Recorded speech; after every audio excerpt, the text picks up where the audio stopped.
Well, guys, my friend actually talked him into buying this block, so um, it's kind of on me. It's a Texas Motor or Texas Speed and Performance 427. It's got their Darton sleeves in it. It really wasn't bad. He bought it used though from a fellow sandrail racer who blew it up. He decided to put that Whipple on there, and it's a 3.3, and that snapped the crank. So that wasn't a good idea. He had a regular small block size. I'm actually using that Carlisle Napa engine stand made in China that we just talked about. So you can see it actually doesn't operate that poorly. Anyways, the guy said, yeah, I broke the crank, and then we sent it out. We had a line board, and then put new mains in it, or put new main bearings in it. And that's all we had to do. Everything was fine. So, it's kind of a mail order purchase, right? Looking at it, it's got a couple sharp edges that I don't like in some of the spots that had nothing to do with the crank.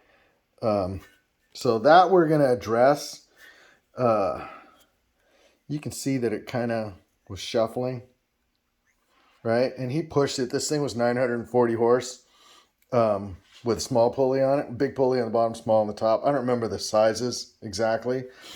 Anyways, it was originally built as an NA engine. So, flat top, high compression motor, CPs, which is nice, and TSP rods, ARP 2000s in it.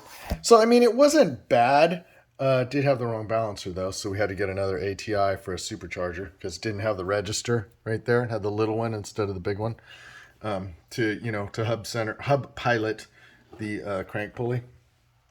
Anyways, so you can see that it did sort of hammer the front of the block a little bit more than they said, right?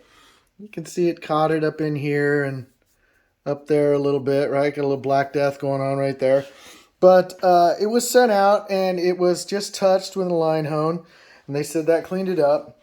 They put a brand new Dragon Slayer in it, so there is a Calais Dragon Slayer right there that is brand new. That came with it. We had to change out the hub because you're going to put a Corvette front drive on it, so we had to swap out the hub. It did have new LS7 lifter blocks, LS7 lifters, brand new BTR roller cam, which is a custom grind. I don't know if they just had it sitting on the shelf. What probably happened when the crank let go, it probably caught the cam too, I'm thinking. That's why they swapped out that cam. But it came with a new chain. I haven't looked at the chain to see whose it is yet. But, it's got a Torrington bearing on the backside and stuff. New timing cover. New water pump. Basically all the stuff they had to replace when the crank let go. It's got BTR roller upgrades in it. Whatever. It's got a small pulley for it right now. Whipple fuel rails and stuff. PRC heads. It had off-brand valve covers or off-brand head gaskets. But these are PRC's big. They're the big cathedrals that are CNC ported. Stainless valve. They're cool. They make a lot of power. It's got the steam hole kit on it. So it's really not bat tie retainers, pack springs. It was a good buy. I basically told him, hey, for the price of the parts that we have here, it's probably worth it for what you got in it. So stay tuned. We're going to clean it all up. It's got an AccuFab on the back too. It's got some cool stuff,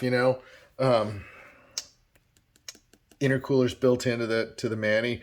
So just these pieces, the manifold, the intercooler, the 3.3 supercharger, and the heads is a grip of money, and he would be breaking even just with that, not including what Texas charges to do one of these blocks. This is a $5,000 block when they're done with it. So we'll see if we can piece it back together, and we'll go from there. So it's just a little insight into what you get when you're buying, when you're buying used. They told us this thing was ready to run, and there was no way. You can see it's got a little scarring in the bores. Take a look at the pistons. On the skirts.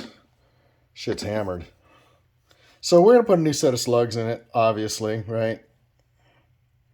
And then probably, check the balance on them. We might be able to order CPs, with this, from this lot number. It looks like it had either that's where the crank caught it, most likely, right? All these little telltale signs that the damage was a little bit more than they were saying it was. So we'll clean up everything, mag it, and, turn it down. Probably run it around 750, 800 horse. Probably in the 750 range, We don't want to abuse the block. So, at a certain point, the mains can start moving around. So you can see, look how, I don't know if I can get a good shot of how impregnated that is with ring material and everything. But, I mean, these are sand cars, so that, we got to get him a rod rack too. That is, that does cause some shit to happen as far as contaminants inside the engine. So, all right, that's it. Just another preview. Something else we'll be working on soon. Like, subscribe, typical stuff, Have a great day, guys.